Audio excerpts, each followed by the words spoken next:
ተርፌ የዓለም ቤዛ ኢየሱስ ነው። የፈወሰ ጌታ ነው። ልቀቁኝና ሂዱ።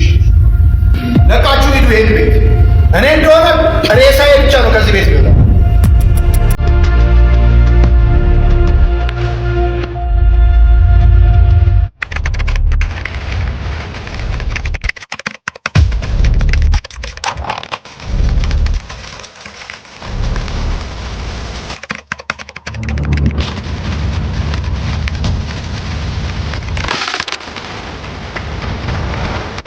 አዶንያስ እነግሣለሁ ብሎ ሲነሳ ኢዮአብ የደገፈው አዶንያስ የመሰላቸውን የሚያደርጉ ሰዎች ተቃዋሚዎችን ይደግፋሉ። ጻፉ። የመሰላቸውን የሚያደርጉ ሰዎች ተቃዋሚዎችን ይደግፋሉ። እምብርቱን አውጥቶ የሰደበህን ሰው ሃፒ በርዝዴ ብለው ይፖስታሉ። ኤችቢዲ ነው ምናምን የመሰላቸውን ነው የሚያደርጉት። አንደኛ ልቤን ሲያቆስሉኝ ከኖሩ ሰዎች መካከል አንደኛ ካዋረዱኝ፣ ከሰደቡኝ፣ አገልግሎቴን ካበላሹ ሰዎች ጎን እኔ በምመራው ሊደርሽፕ ውስጥ ቁጭ ብላችሁ ወዳጅ የምትሆኑ ሰዎች በጌታ ፍቅር ጠይቃችኋለሁ።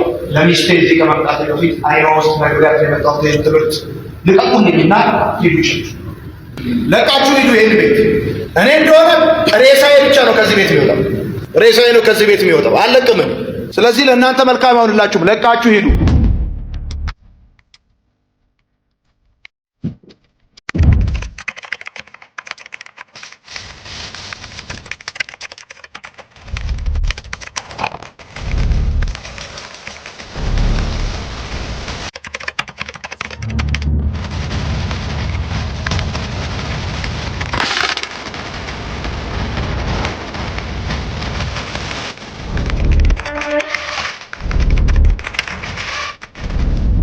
ከቶቶራ ቦራና ከኤልዳና ሰለሞን ጋር ሙቹዋል ፍሬንድ የሆናችሁ ውጡና ሂዱ። ከዮናስ ማኛ ጋር ወዳጅ የሆናችሁ ወጣችሁ ሂዱ። ትላንት እዚህ ከነበሩ ወጥተው ከሚሰድቡኝና ከሚያዋርዱኝ ሰዎች ጋር ፌስቡክ ፍሬንድ ሆናችሁ ከቀጠላችሁ አላስቀጥላችሁም። እዚህ ቸርች ወጥታችሁ ሂዱ። የመሰለ ማድረግ መብት ነው። እንደኔ ብለህ ማለት መብት ነው። አንተ እንደኔ ብለህ ማድረግ እንደምትችለው ሁሉ እኔ እንደኔ ያልኩ ቀን እዚህ ቤት አትኖርም። ግልጹ ነው የምነግርህ።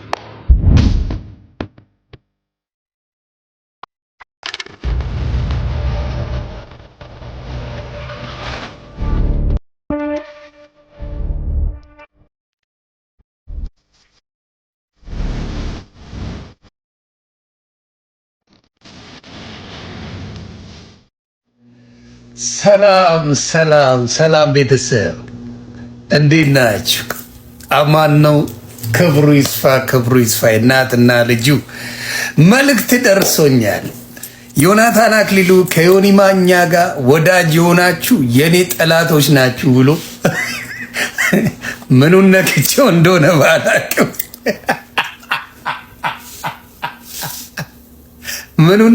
እንደሆነ ባላቅም ዘምቶብኛል። እኔ እንዲያውም ያልኩት እኔን መደገፍ ነበረብህ። በእውነት ዮናታን ሙት እኔን መደገፍ ነበር። ምንድን ያልኩት አንተ ወተት ቤት ላይ ጭነ ስለምትጸልይ እኔንም ሜምበር አድርገኝ፣ እኔም እንዳንተ ደረት ላይ እየጫንኩ ቆንጅዬ ሴቶች ከሆኑ በተለይ እኔም ጸሎት ላርግ። እንዴት ነው የሚደረገው ብዬ ነው የጠየቅኩ።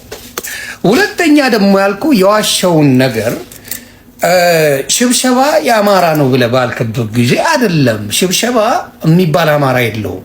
አማራ እስክስታ አለው። በባህል ከሄድን አማራ የተለያዩ አይነት የጎጃም፣ የጎንደር፣ የወሎ፣ የሸዋ አይነት አጨፋፈር አለው። እንዲሁም ደቡብ አለው፣ እንዲያውም ኦሮሞም አለው፣ ሁሉም አለው ብዬ ተናግሬያለሁ። እና ግን ጸሎት ላይ ሲሆን፣ መዝሙር ላይ ሲሆን፣ ሽብሸባ ላይ ኢትዮጵያ የሁሉም ነው የሚል አርጊውመንት ነበረ። እንዲያውም ቀለሜ ቤት ነበረ አርጊውመንት የነበረን። በዛ ለካ ከፍተዋል። አይዞ አሁንም እላለሁ ፕሊዝ ዮናታን አክሊሉ፣ እኔ አሁንም ጥያቄ ነው የምጠይቅ። አትበሳጭብኝ ብራዘር። አብረን ጸጉር አስተክለናል። እኔም ጸጉር አስተክያለሁ፣ አንተም ጸጉር አስተክላል። ስማችን ተቀራራቢ ነው። የኔ ስም ዮናስ ነው፣ ያንተ ዮናታን ነው። ብዙ የሚያቀራርበን ነገር አለ። አንተም ውለድ ልጅ አለ፣ እኔም ውለድ ልጅ አለኝ። አንተም ባለ ትዳር ነህ፣ እኔም ባለ ትዳር። ብዙ ኮመን ነገር። አሁን እኔ የማልችለው ጡት ላይ ወይም ወተት ቤት ላይ አድርጎ መጸለይ አልቻልኩበትም። ይሄን ነገር አስተምረኝ ማለት እንዴት ከዮኒ ማኛ ጋር ጓደኛ የሆናችሁ ፎሎ የምታደርጉት ዮኒ ማኛን የኔ ወዳጆች ልትሆኑ አትችሉም ትላለህ እንዴ? አንተ የክርስቶስ አስተማሪ አይደለ እንዴ? ግራን ሲመታ ቀኙን ስጥ፣ ጠላታችሁን ውደዱ የሚል አይደለ እንዴ ትምህርት? ላንተ ሲሆን አሁንም ምን ነክቼው ነው? ዘግበኝ። ምን ነክቼው ነው? ዮናስ ማኛው ጋር ወዳጅ የምትሆኑ ብለህ በጣም ሬሳዬ ይወጣል እያልክ ስለ ሌሎችም ስትና ሬሳዬ ነው ከዚህ ቤት የሚወጣው ላይ እያልክ ስዘግብ አይተናልና አትበሳጪ። በቢዝነስሽ መጥቼብሽ ነዋ።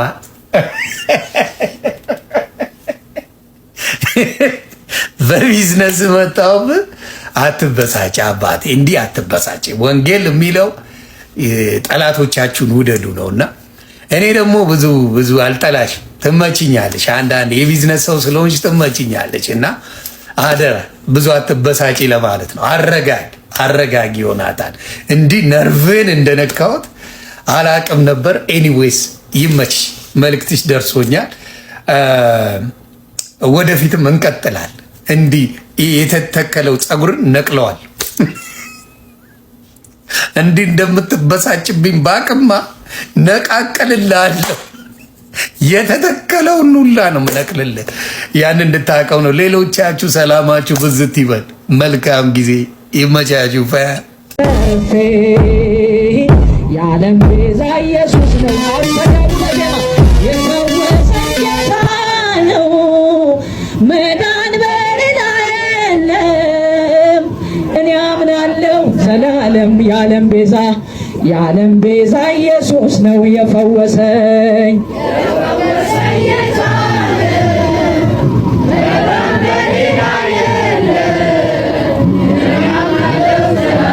ጸጋው ካላገዘው እንደሚወድቅ ይሄንን ስላስተማሩ አንቃወምም። ይሄ የቤተ ክርስቲያን ትምህርት ነው። ቤተ ክርስቲያን እኮ የጸጋ ግምጃ ቤት ነው የምትባል። ራሱ ጸጋ የምትሰጥ ሰው ጸጋ ሂዶ የሚቀበልባት ቦታ ነች። ንስሐ ጸጋ ነው፣ ስጋው ደሙ ጸጋ ነው፣ ጸሎት ጸጋ ነው፣ በማህበር ተሰብስቦ መጸለይ ራሱ ጸጋ ነው፣ በመካከል እግዚአብሔር ስለሚገኝ። ስለዚህ ቤተክርስቲያን የጸጋ ቦታ ነች። ጸጋ የሚፈልቅባት፣ ጸጋ የሚገኝባት፣ ከጸጋ የምንካፈልባት። ቅዱስ ጳውሎስ ወደ ጸጋው ዙፋን ቅረቡ ያለው ወደ ቤተክርስቲያን ቅረቡ ነው እንጂ ወደ ሰማይማ እሱ በኋላ ሲወስደን እንጂ አሁን እንዴት ብለን እንቀርባለን? ወደ ሰማይ መቅረብ ማለት ለኛ ለክርስቲያኖች አሁን ወደ ቤተክርስቲያን መቅረብ ነው። ጸጋ የሚገኝባት እሷ ነች። ስለዚህ በእምነት በጸጋ ላይ ያለው ጽኑ የሆነ ትምህርት የምንቃወመው አይደለም። እኛ የምንቃወመው በእምነትና በጸጋ ላይ ተመስርቶ ሰው በነፃ ፈቃዱ በወንጌል በታዘዘው መሰረት የራሱን ድርሻ መወጣት የለበትም ሲባል ነው። ይሄ አንደኛ ወንጌልን ማዛባት ነው። ሁለተኛ ደግሞ የሰውን ልጅ ለስንፍናና ለማይረባ ሕይወት አሳልፎ መስጠት ነው። ሶስተኛ ሰው ዳነ ማለትም አይቻልም። የሰው ልጅ መዳን ማለት የነፃ ፈቃዱ ነፃ መውጣት እኮ ነው። ነፃ ፈቃዱ ሳይጠነክር መልካም መስራት ሳይችል አንድ ሰው ዳነ አይባልም። ይሄ ምንድነው? ሌጋል ፊክሽን የሚባለው ነው በቴዎሎጂ አነጋገር። የሌለን ነገር እንዳለ አድርጎ መሳል። አንድ በኃጢአት ተተብትቦ የሚኖር መጸለይ የማይችል ሰው መውደድ የማይችል ሰው ድናል ብትሉት ውሸት ነው። መዳን በሕይወቱ ካልተገለጠ፣ ነፃ ፈቃዱ ወደ መልካም ካላዘነበለ፣ መልካምን ካልፈለገ፣ መንፈስ ቅዱስ የእግዚአብሔር መንፈስ ባለበት ሁሉ አርነት አለ፣ ነፃነት አለ ይላል። ጌታችንም ልጁ አርነት ካወጣችሁ አርነት ትወጣላችሁ ነው የሚለው። አርነት ነፃነት የሌለበት ሕይወት ሰዎች ነፃነትና አርነት ማለት ፈቃድ ደግሞ ከስራ ጋር ነው የሚገናኘው። ስለዚህ መልካም የመስራት ፍላጎት መልካም የመስራት ሕይወት የሌለበት ሕይወት የመዳን ህይወት ሊባል አይችልም ነው። እምነትና ጸጋ መሰረቱ ነው። እምነትና ኤነርጂ የምንለው ነው። በኦርቶዶክሳውያን አብረን መስራት አለብን ከእግዚአብሔር ጋር። እግዚአብሔር መስራት በማንችልበት ጊዜ አግዞ እንድንሰራ ያደርገናል። መስራት በምንችልበት ጊዜ ግን አብረን መስራት አለብን። ካልሆነማ እግዚአብሔር የሰነፎች አምላክ ሊሆን እኮ ነው። ልጁን እንዴት እንመስላለን? የልጁን መልክ እንድንመስል ነው ያዳነን።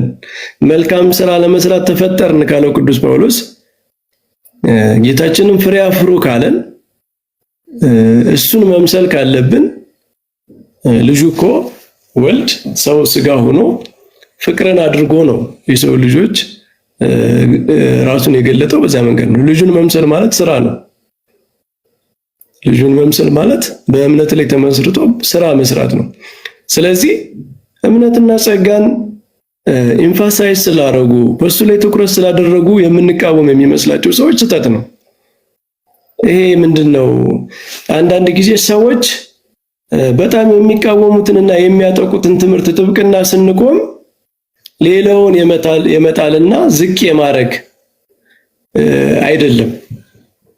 የሚጎለውን የተዛባውን ለማቃናት በዚያኛው በኩል እንቆማለን እንጂ ይሄኛውን ዝቅ በማድረግ አይደለም። እምነት ጸጋ ግዴታ በስጋው ደግሞ የማይኖር በንስሐ የማይኖር በጸጋ እግዚአብሔር የማይኖር ሰው በራሱ ኃይል ዝም ብሎ ተነስቶ ፍቅርን ስራ የጽድቅን ስራ መስራት አይችልም። ቢሰራም እግዚአብሔር የሚቀበለው አይደለም። እግዚአብሔር የሚቀበለው በእምነት ላይ የሆነ ነው። እምነት ነው ደስ የሚያሰኘው እግዚአብሔርን በመጀመሪያ። ስለዚህ ይህንን ካልን ዘንድ ወደ ገዳማዊ ሕይወት ወደ ትርምት ሕይወት እንሂድ። በመጀመሪያ መጽሐፍ ቅዱሳዊ መሰረቱን የገዳማዊ ሕይወትን ያስተማረው ጌታችን ነው። አስተማረው ብቻ ሳይሆን አደረገው። በማቴዎስ ወንጌል ምዕራፍ 4 ላይ ጌታችን እንደተጠመቀ ቀጥታ የሄደው ወደ ገዳመ ቆሮንቶስ ነው። ወደ ምድረ በዳ ሄደ። አራዊት ብቻ ወዳሉበት ወደሚያስፈራ ሰዎች ወደሌሉበት ቦታ ሄዶ ጾም ጸሎት አደረገ። ከዲያብሎስ ተፈተነ፣ ድል አደረገ፣ ተራበ። 40 ቀን 40 ሌሊት ጾሞ ያሳየን እሱ ነው። አሁን መንፈስ ወደ ምድረ በዳ መራው ነው የሚለው። እንደውም ይሄ ማለት ነው ሰው ከተጠመቀ በኋላ መንፈስ ቅዱስን ከተቀበለ በኋላ እንደዚህ አይነት ህይወት ይጠብቀዋል ማለት ነው። ይሄ ኢሰንሱ ነው። በገዳም ሊሆን ይችላል፣ በትዳርም ሊሆን ይችላል፣ በየትም ቦታ ቢሆን ሰው ከተጠመቀ በኋላ መንፈስ ቅዱስ ካደረበት በኋላ ጦርነት ውስጥ ነው። ከራሱም ጋር መታገል አለበት፣ ከዲያብሎስም ጋር መታገል አለበት ማለት ነው። ለምን? የተጠመቀ መንፈስ ቅዱስን የተቀበለ ሰው በዓለም እንደ ብርሃን ለአጋንንት እንደ ብርሃን ነው የሚታየው። የሚያስፈራ ነው። እነሱ ያውቁታል። እነሱ እንግዳ የሆነ ከነሱ ቁጥጥር ውጭ የሆነ አካል እንደሆነ ያውቁታል። ስለዚህ ይዋጉታል። መጸለይ ያለበት ያው ስለ አጋንንት ሲያስብ ይኖር ማለት አይደለም። የሚያስበው ስለ ክርስቶስ፣ ስለ ፍቅር፣ ስለ እግዚአብሔር ነው የሚያስበው እንጂ በአጋንንት ኦብሰስድ መሆን እሱ ደግሞ ሌላ ችግር ነው። ግን ጦርነት ውስጥ እንዳለ ግን ማወቅ አለበት። ስለዚህ የገዳማዊ ሕይወት ያንን ጦርነት በሙሉ ኃይል መጀመር ማለት ነው በአንደኛ። ግን በዚያ ሕይወት ውስጥ ሲገቡ ይሄ ያጋጥማል እንጂ ምክንያቱ ግን ፍቅር ነው።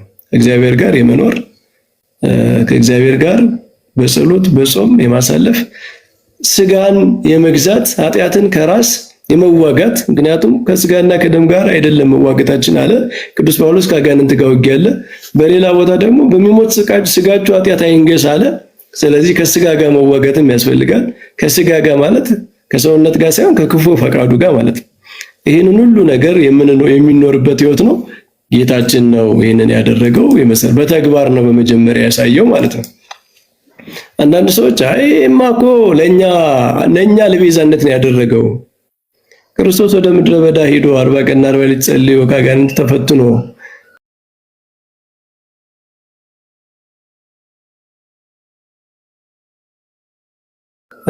ይህንን ያደረገው ለኛ ለቤዛነት ስለሆነ እሱ ስላደረገልን እኛ አያስፈልገንም የሚሉ ሰዎች አሉ። ይሄ የተሳሳተ የቤዛነት አረዳድ ነው። ክርስቶስ ያደረገውን ነገር እኛ እንካፈለዋለን እንጂ እሱ ስላደረገ አናደርግም የሚባል ነገር የለም። አይደለም በገዳም ሄዶ መፈተን ይሄ የሰው ልጆች ሁሉ የሚያልፉበት ህይወት ቀርቶ ትንሣኤውንና ሞቱን እንኳን እንካፈላለን። የመጨረሻውን ክላይማክሱን በጣም ከባዱን ህይወት በሚስጥራት እንካፈለዋለን፣ በህይወታችንም እንካፈለዋለን። አንድ ሰው በጥምቀት ከሞቱ ጋር ሲካፈል ለኃጢአትም እየሞተ ነው። ከኃጢአት ጋር መታገል አለበት። ሰውነቱን ሁሉ ጊዜ ለኃጢአት መግደል አለበት ማለት ነው። ሲነሳ ደግሞ ለትንሣኤ ለጽድቅ እየተነሳ ነው። ከዚያ በኋላ ያለው ህይወቱ ለጽድቅ ነው፣ ለትንሣኤ ህይወት ነው ብሎ እየመሰከረ ነው። ከሞቱና ከትንሣኤው ጋር ሲካፈል ራሱ ኃላፊነት እየወሰደ ነው ማለት ነው። በመንፈስ ቅዱስ በጸጋ የሚያደርገውን ነው። ኦፍ ኮርስ በራሱ ኃይል አይደለም፣ ግን ኃላፊነት እየወሰደ ነው። ስለዚህ ጌታችን ወደ ምድረ በዳ ሄዶ የጾመው የጸለየው ከዲያብሎስ የተፈተነው የምንከተለው አብረን የምንኖረው እንጂ እሱ ብቻ ፈጽሞት እኛ ጋር የሚቀር አይደለም። ስለዚህ እሱ አድርጎልናልና እኛ እናደርግም የሚለው ስህተት ይሄ ኢምፒውትድ ራይቸስነስ የሚባለው የሚቆጠር ጽድቅ የክርስቶስ ጽድቅ ለኛ ይቆጠራል የሚል ትምህርት መጽሐፍ ቅዱሳዊ ትምህርት አይደለም። የሚቆጠር ሳይሆን የምንካፈለው ህይወት ነው ያለው። እሱ አድርጎልኛል እኔ አያስፈልገኝም ማለት ክርስቶስ የመጣበትን ዓላማ ማዛባት ነው። እሱ ያደረገው እንድንከተለው ነው፣ እሱን እንድንመስል ነው እንጂ አይ እኔ በቃ ቁጭ ነው ምለው እሱ ስላደረገልኝ ምንም አላረግም ማለት ምንድነው? ክርስቶስን ቅዱስ ጳውሎስ እንዳለው የኃጢአት አገልጋይ ማድረግ ነው። ለኛ ስንፍና እንደ ምክንያት መቁጠር ማለት ነው። ስለዚህ አያስኬድም። በቃል ምን ብሎ አስተምሯል? በማቴዎስ ወንጌል ምዕራፍ 19 ላይ ስለ ባልና ስለ ሚስት ስለ ትዳር ሲጠይቁት ምን ብሏል? ይህ ለተሰጣቸው ነው እንጂ ለሁሉ አይደለም። በእናታቸው ማፀን ጃንደረቦች ሆነው የተወለዱ አሉ፣ ሰው የሰለባቸውም ጃንደረቦች አሉ። ስለ መንግስተ ሰማያትም ራሳቸውን ጃንደረባ የሚያደርጉ አሉ። ሊቀበለው የሚችለው ይቀበለው። አስገዳጅ ትእዛዝ አይደለም። ሰው ሁሉ በገዳማ ሕይወት በድንግልና ይኑር አይባልም። መቀበል የሚችል ማለት ከፍላጎቱ የተነሳ ከእግዚአብሔር የተሰጠው ማለት ነው። መቀበል የሚችል ይቀበለው ብሎ ሰዎች እችላለሁ ብሎ እንደሚቀበሉት መናገሩ የሰዎች ፍላጎትም መጣርም መፈለግም መመኘትም ያስፈልጋል ማለት ነው። ለተሰጣቸው ነው ያለው ደግሞ እግዚአብሔር ሲፈቅድላቸው የሚኖሩት ሲሰጣቸው ሲፈቅድላቸው ጸጋ ስለሚያስፈልገው የእግዚአብሔር ኃይል ስለሚያስፈልገው እግዚአብሔር የሚፈቅድላቸው ሰዎች የሚኖሩበት ህይወት ነው። በእርግጥም እንደዚህ አይነት የድንግልና ህይወት የገዳማ ህይወት ለሁሉም ሰው አይደለም። ቤተክርስቲያንም እንደዚያ ብላ አስተምራ አታውቅም። ለተፈቀደላቸው ሰዎች ግን የወንጌል ትምህርት ነው። በማቴዎስ ወንጌል ምዕራፍ 19 የዚሁ ምዕራፍ ላይ ቁጥር 21 ላይም ኢየሱስን ፍጹም ልትሆን ብትወድ ሂድና ያለህን ሽጠህ ለድሆች ስጥ፣ መዝገብህንም በሰማይ ታገኛለህ፣ መጥተህ ተከተለኝ አለው ይላል። አንድ ባለጸጋ ሕግን ፈጽሜያለሁ ምን ቀረኝ ምን ላድርግ ብሎ ሲመጻደቅ ጌታችን ሁሉንም ያለህን ሽጠህ ለድሃ ስጠህ ባዶውን መጥተህ ተከተለኝ አለው ይላል። አሁን የምናኔን ህይወት የገዳማዊ ህይወትን የሚነቅፉ ከወንጌል በተቃራኒ ነው ብለው የሚናገሩ ሰዎች ይህንን ትምህርት ምን ብለው የተረጉሙት ይሆን? አንድ ሰው ይህንን ትእዛዝ ለመፈጸም ቢነሳ እንዴት ነው መኖር የሚችለው? ከገዳማዊ ህይወት ከብህቱና ውጭ በምን መንገድ ሊፈጸም ይችላል? በምን መንገድ ሊተገበር ይችላል?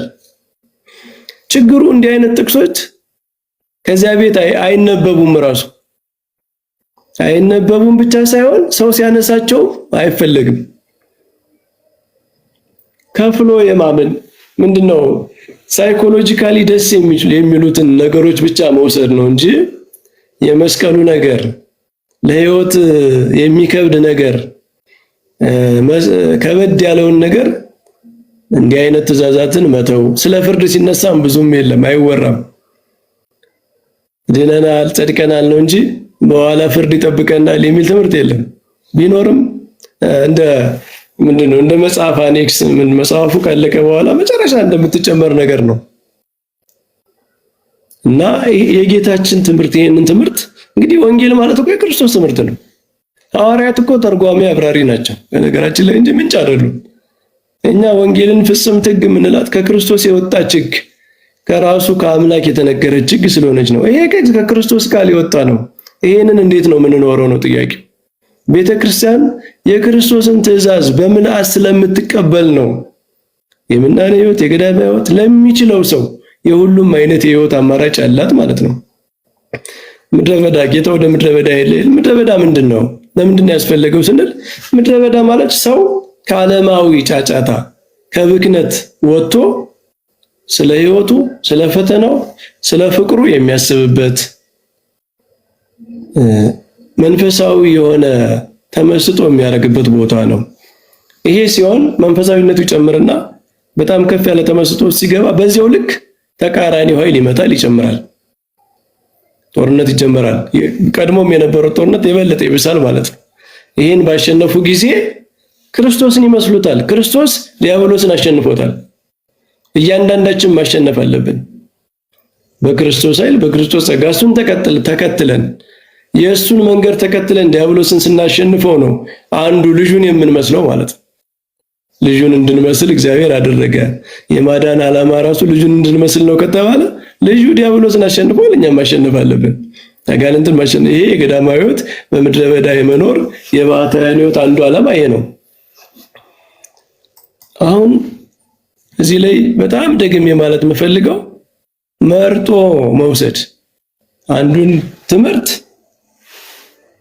ቀንም ሙሉ ሲያወሩ መዋል አጠቃላይ ወንጌል ይሄ ነው ማለት አንዱን ትምህርት ደግሞ እንደዚህ አይነቱን ትምህርት ፍሪዝ ማድረግ በቃ የማይነሳ መወያይ የማይሆን የወንጌል ክፍል ራሱ መሆኑ እስኪረሳ ድረስ መተው ይሄ ችግር ነው። ይሄ በሆነ ጊዜ ወንጌል እንደተጣመመ መረዳት ያስፈልጋል። ቅዱስ ጳውሎስም አስተምሯል በአንደኛ ቆሮንቶስ ምዕራፍ 7 ቁጥር 6 ላይ እንደኔ ብትሆኑ ደስ ይለኛል። አሁንም ምርጫ ነው ያደረገው ቅዱስ ጳውሎስ ሁሉ ብሎ አላስገደደም። የምርጫ ትምህርት ስለሆነ የምርጫ ሕይወት ስለሆነ ግን ነግሮናል። ያገባ ጌታን ያገባ ሚስቱን እንዴት ደስ እንደሚያሰኝ ዓለምን ነገር ያስባል። ያላገባ ግን ጌታን እንዴት ደስ እንደሚያሰኝ የጌታን ነገር ያስባል። ሚስቱን እንዴት ደስ እንደሚያሰኛት ማሰብ ኃጢአቱ ነው አይደለም። ነገር ግን የበለጠው ሕይወት ግን ያ ነው። ጌታችንም ማርያምስ መልካም ነገርን መረጠች ብሎ ከእግዚአብሔር ጋር መነጋገር የእሱን ፍቅር ማሰብ የእሱን ነገር ማሰብ ይሄ ኮንቴምፕሌቲቭ ላይፍ የተመስጦ ሕይወት የሚበልጥ ሕይወት መሆኑን ስለተናገረ ቅዱስ ጳውሎስም ከዚያ ትምህርት ተነስቶ የተሻለ ሕይወት ሙሉ ትኩረታችንን ለእግዚአብሔር የምናደርግበት የምናኔ ሕይወት ነው። የምንኩስና የድንግልና ሕይወት ነው። ካልቻላችሁ ግን ስለ ዝሙት አግቡ ይላል።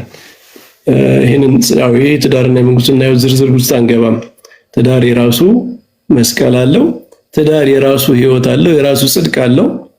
ግን ስናነጻጽር የተሻለው ሕይወት ያኛው ነው። ከተሰጣችሁና ከቻላችሁት እሱ የተሻለ እንደሆነ እንደብቃቸው ነው ቅዱስ ጳውሎስ የሚለው። ያ የተሻለ ሕይወት ነው፣ ግን እንደምትችሉት ኑሩ ነው የፈቃድ ሕይወት ስለሆነ። ዋናው ጉዳይ ግን በገዳምም ሆነ በምናኔ ሕይወትም ሆነ በዓለምም በትዳርም ሆነ ሰው ከኃጢአት ጋር ግን መጋደል አለበት። የኃጢአት ነፃነት አይሰጥም። ብዙ ጊዜ ለምን እንሰጣለን የሚለው ጉዳይ ነው የሚለያየው። በትዳር የሚኖር ሰው ብዙ አይነት ኃላፊነት ስላለበት እንደነዚያኞቹ መጾም፣ መጸለይ፣ መጻሕፍትን ማንበብ ላይ ይችላል። ይሄ ዲግሪው ነው የሚለያየው እንጂ ኃጢአትን በመጋደል ለጽድቅ በመትጋት እርከን የለም። ኢሰንሱ አንድ ነው ማለት ነው። ይሄ ስትራክቸራል ልዩነት ነው። የጊዜና የቦታ የሁኔታዎች መለያየት የዲግሪ ልዩነት ነው እንጂ ገዳማዊ ሕይወትና በዚህ ዓለም የምንኖረው ሕይወት ኢሰንሱ ተጋድሎ መስቀሉ አንድ ነው ማለት። በዚህ ዓለም በትዳር መኖር በእንዝላልነት ለመኖር ፈቃድ አይደለም። በቃ እናንተ ተፈቅዶላችኋል ሳትጸልዩ እንድትኖሩ፣ ሳትቆርቡ እንድትኖሩ፣ ንስሐ ሳትገቡ እንድትኖሩ ተፈቅዶላችኋል የሚል ፈቃድ አይደለም። ይሄ ማለት ከክርስትና መውጣት ነው። እንደዚህ አይነት በዓለም መኖር ማለት ከክርስትና መውጣት አይደለም። የክርስትና ሕግ አንድ ነው። ይሄኛው ቅድም እንዳልነው በክርስትና ውስጥ ያሉ የተለያዩ ገጽታዎች ናቸው። ኢሰንሳቸው አንድ ነው። ክርስቶስን መካፈል፣ ከክርስቶስ ጋር መኖር፣ ጽድቅን መከተል፣ ኃጢአትን መዋጋት፣ በእምነት በጸጋው ነው ማለት ነው። ይህን ማድረግ የጋራ ነው። ስለዚህ ክርስቲያናዊ ትምህርት ነው፣ መጽሐፍ ቅዱሳዊ ትምህርት ነው። ሌላ አንዲት ነጥብ እናንሳና ብዙ አናበዛም፣ ወደ ውይይት እንሄዳለን። አራተኛው ክፍለ ዘመን የተጀመረ የሚመስላቸው ሰዎች አሉ። የትርምት ህይወት፣ የድንግልና ህይወት በአራተኛው ክፍለ ዘመን የተጀመረ የሚመስላቸው እንደዚያም የሚጽፉ የሚያስተምሩ ሰዎች አሉ። ይሄ የጌታ ትምህርት ከሆነ እንዴት ነው በአራተኛው ክፍለ ዘመን የሚጀመረው? ቤተክርስቲያን የክርስቶስን ትምህርት መተግበር የጀመረችው ከ300 ዓመት በኋላ ነው እንዴ? አይደለም። በአራተኛው ክፍለ ዘመን የተከሰተ ነገር አለ። እሱ ምንድነው? እስከ አራተኛው ክፍለ ዘመን ድረስ የቤተክርስቲያን ህይወት የመከራ ህይወት ነበር፣ የሰማዕትነት ዘመን ነበረ። ስለዚህ ማንኛውም ሰው በሰማዕትነት በጣም ከባድ በሆነ ህይወት ውስጥ ስለሚኖር ይህንን ህይወት አብዛኛው ሰው የሚኖረው በቤቱም ሆኖ የሚኖረው ነው። የተደላደለ ኑሮ የሚኖር ክርስቲያን ከዚያ በኋላ እንደሆነው አልነበረም ሁኔታው። ሰማዕትነት ነው፣ መገደል ነው፣ መሳደድ ነው። ሲኖሩም አንገት ደፍቶ ተሰቅቆ ነው የሚኖረው። ስለዚህ መስቀሉ ተሸክመውት ነው የኖሩት። በዛ ዘመን የተሸከሙት መስቀል ነበረ። በየቤቱም በትናንሽ እንትኖች እንደዚህ ትላልቅ ገዳማትን ባይሆኑ በየቦታው ሰዎች የድንግልና ህይወት፣ የትርምት ህይወት ይኖሩ ነበረ። የሰማዕታት የቅዱሳን ታሪክ እንደምናየው ስለዚህ ህይወቱ ነበረ። አራተኛው ክፍለ ዘመን ላይ ከንጉስ ኮንስታንቲኖስ ዘመን በኋላ መንግስት ቤተክርስቲያንን ሲያጠቃ የነበረው፣ ሰዎችን ሲገድል የነበረው፣ ቅዱሳንን ክርስቲያኖችን ሲያሳድድ የነበረው መንግስት ክርስቲያን ሲሆን፣ የሮም መንግስት ክርስቲያን ሲሆን ድልድል ተጀመረ፣ መቀማጠል ተጀመረ። ዓለም ወደ ቤተክርስቲያን ገባች። ወደ ቤተክርስቲያን ገባች ማለት ፈተናው መጣ ማለት ነው። ካህናቱ የመንግስታት ጋር ከነገስታት ከመኳንንት ጋር የሚውሉ ሆኑ። ድሮ መስቀሉን ተሸክመው በጽናት ሞታቸውን ተሸክመው ይኖሩ የነበሩ ሰዎች በኋላ ግን ደስታ፣ ምቾት፣ መብላት፣ መጠጣት ያለበት መከበር ያለበት ህይወት መጣ ማለት ነው። ስለዚህ ቤተክርስቲያን የድሮዋን መስቀል ተሸክማ ለመቀጠል ገዳማዊ ህይወት ተቀጣጠለ በጎን